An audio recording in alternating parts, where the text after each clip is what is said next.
In the spring of 1950, two brothers cutting peat in a Danish bog uncovered a man's face so calm and so perfectly preserved that they were certain they were looking at a recent murder victim.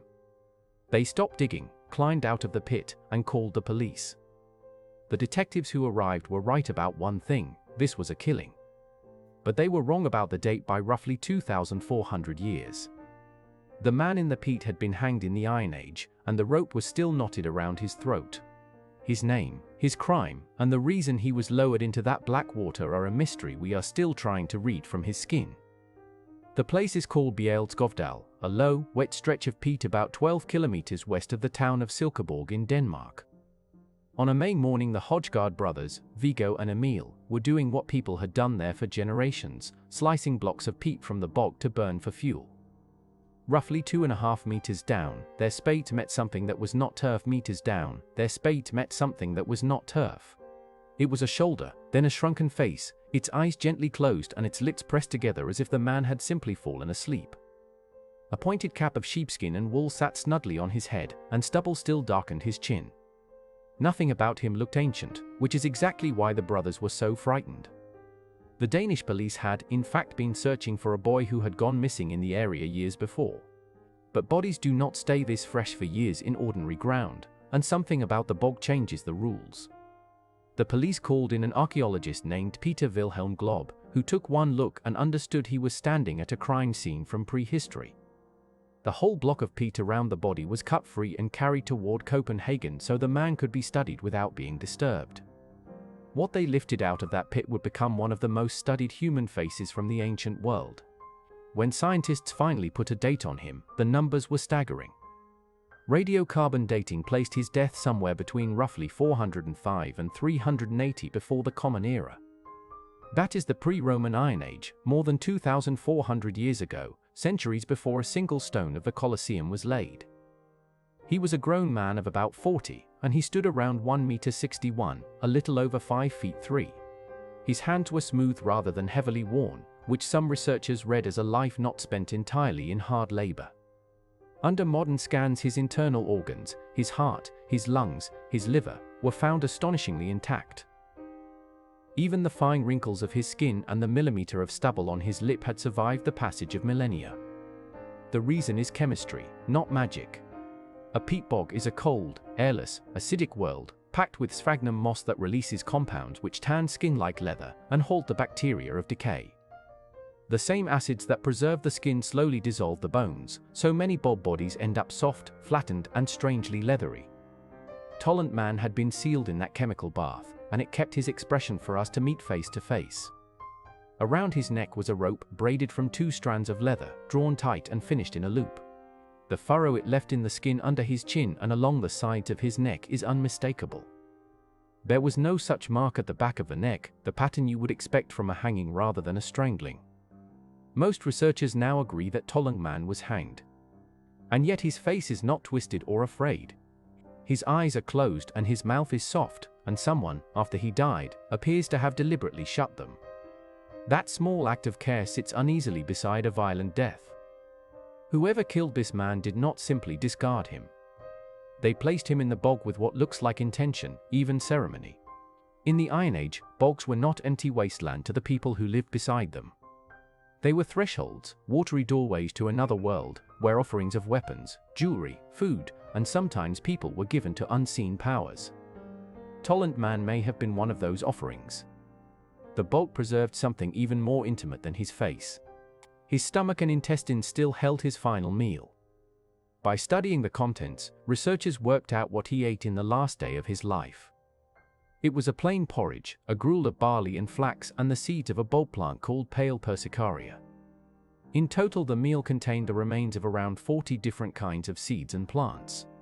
Traces of fish protein were also detected, hinting at a broader diet than the porridge alone. There was no fruit and no fresh greens, which suggests he died in the cold half of the year, in winter or early spring. He had eaten this meal roughly 12 to 24 hours before he was hanged. That detail is quietly haunting, because it means his final day was ordinary right up until the end. Some have wondered whether the meal was a ritual one, a last supper before the sacrifice. The evidence is not strong enough to say for certain, and the porridge may simply have been an everyday dish. Tolland man is famous, but he is far from alone. The bogs of northern Europe have given up hundreds of preserved bodies over the centuries.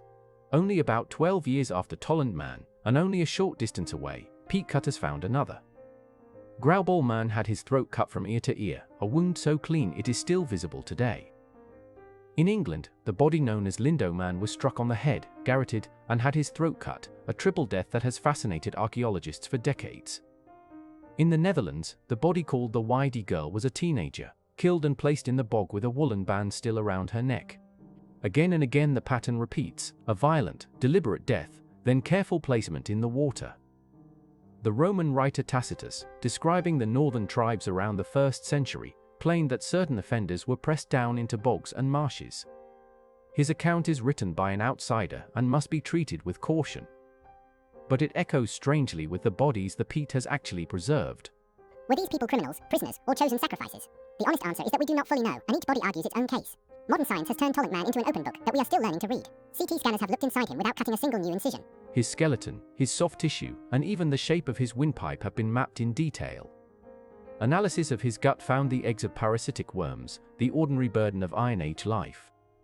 Isotopes locked in his hair and bones can hint at what he ate and where he may have traveled. Yet the conservation itself was a race against time. In 1950, the technology to preserve an entire bog body simply did not exist. The scientists managed to fully conserve his remarkable head, but much of the original body could not be saved. The head you can see today is the real one, resting on a carefully reconstructed body. He now lies in Museum Silkeborg, not far from the bog that held him. Visitors lean close to a face that once met the Iron Age sky, and the room tends to fall quiet. It is difficult to look at him and think of him as an object rather than a person. So who was he? We can describe his last meal, his height, his age, and the rope that killed him, and still not know his name.